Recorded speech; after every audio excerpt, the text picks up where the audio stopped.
Bugün sizle neyi konuşacağız? Çocuklarda duyma azlığı.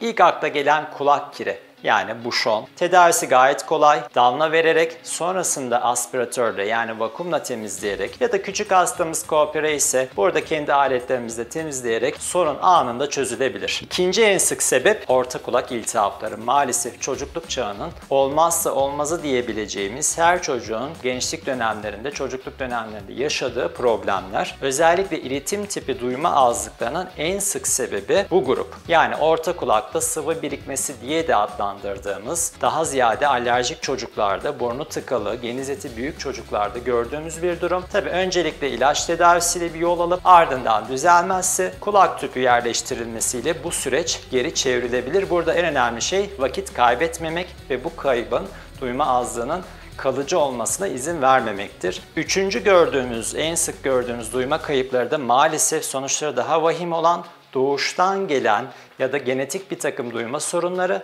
Bunlar daha ziyade iç kulak kaynaklı yani sensörnöral kayıplar. Bunlarda telafi maalesef biraz daha zor.